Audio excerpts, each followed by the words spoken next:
আমরা কর্মসংস্থান হবে আমাদের 1 নাম্বার, আমাদের প্রায়োরিটি। আগামী দিনে আমরা নান্দাইলকে একটি মডেল থানায় উন্নীত করার মাধ্যমে বীর বেতাগোই থেকে নান্দাইলের পরিবর্তন সূচিত হবে।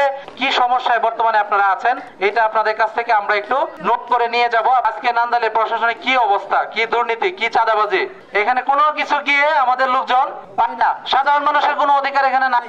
এখানে কিছু চাঁদাবাজ লোক, কিছু দুর্নীতিবাজ লোক তারা হচ্ছে নান্দাইলের প্রশাসনকে পুরো জিম্মি করে বসে আছে।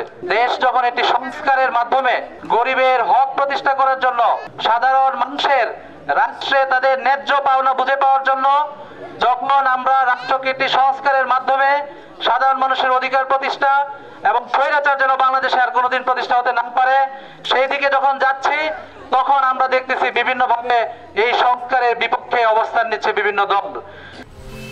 10 বছরের যাত্রা তো কেবলই শুরু। একসাথে গ্রো করার এই জার্নি চলুক আগামীতেও। পাঠাও 10 years of growing with you। সংস্কার মানে পরিবর্তন, সংস্কার মানে সাধারণ মানুষের ন্যায্য অধিকার পাওনা বুঝে পাওয়া। আমরা সেই দলের ব্যক্তিদেরকে অনুরোধ করতে চাই, তারা দূরের কেউ নয়, তারা আমাদেরই ভাই, তারা আমাদেরই সহযোগী রাজনৈতিক দলের মানুষ। আমরা চাই যে এই দলের ব্যক্তিরা আগামী দিনে বাংলাদেশের মানুষের পক্ষে অবস্থান নেবে।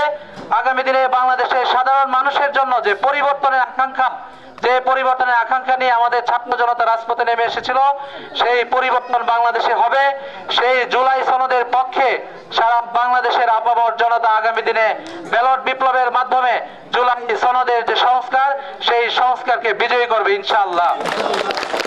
আমাদেরকে যেভাবে প্রতীক নিয়ে আমাদের তালবাহানা করা হয়েছে, এই প্রতীকের তালবাহানা কিন্তু শুধুমাত্র এনসিপির প্রতীক নয়, সাধারণ মানুষের সাথেও তাদের অধিকার নিয়ে কিন্তু রাজনীতিবিদরা এই ধরনের তালবাহানা করে। বাংলাদেশের ছাত্র জনতা যে একটা নতুন দল গঠন করছে, তাদের অধিকারটা তাদেরকে বুঝাই দিচ্ছে যে তালবাহানা।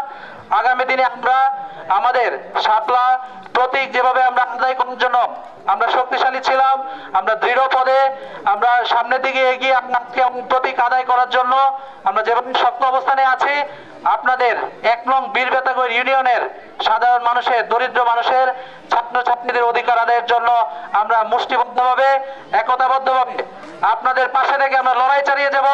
সেই লড়াইয়ে আজকে আমাদের যারা বোনরা আছেন, চাচিরা আছেন, চাপরা আছেন, সবাইকে আপনাদের মধ্যে পাঠাতে চাই। আগামী দিনে আমরা নান্দাইলকে একটি মডেল থানায় উন্নীত করার মাধ্যমে বীর বেতাগোই থেকে নান্দাইলের পরিবর্তন সূচিত হবে। আমরা কর্মসংস্থান হবে আমাদের 1 নাম্বার, আমাদের প্রায়োরিটি। আমাদের সন্তানরা ঢাকায় যে চাকরি পাবে না, অন্য জেলার উপজেলার মানুষ এসে চাকরি পাবে, এই ধরনের বৈষম্য আমরা আর করতে দিব না আমরা ইনশাআল্লাহ। আমরা আমাদের নান্দাইলের সন্তানদের চাকরিতে বিশেষ সুবিধা আমরা করবো ইনশাআল্লাহ, যদি আমরা আগামী দিনে আপনাদের সেবা করার সুযোগ পাই। কি সমস্যায় বর্তমানে আপনারা আছেন এটা আপনাদের কাছ থেকে আমরা একটু নোট করে নিয়ে যাব। আপনাদের সমস্যাগুলো যেগুলো সমাধান করার মতো আমাদের সীমিত সামর্থ্যে, আমাদের যে যোগ্যতার সর্বোচ্চটুকু কাজে লাগিয়ে আমরা আপনাদের পাশে আছি, আমরা পাশে থাকবো এই প্রত্যাশা রেখে আর মাত্র 2 মাস পরে নতুন বছর শুরু হবে। আগামী নতুন বছরে নতুন যে দল, তরুণদের যে দল, সেই দলের পক্ষে আপনারা ব্যালট বিপ্লবের মাধ্যমে নতুন বছরে একটি নতুন সূচনা করার উদাত্ত আহ্বান জানিয়ে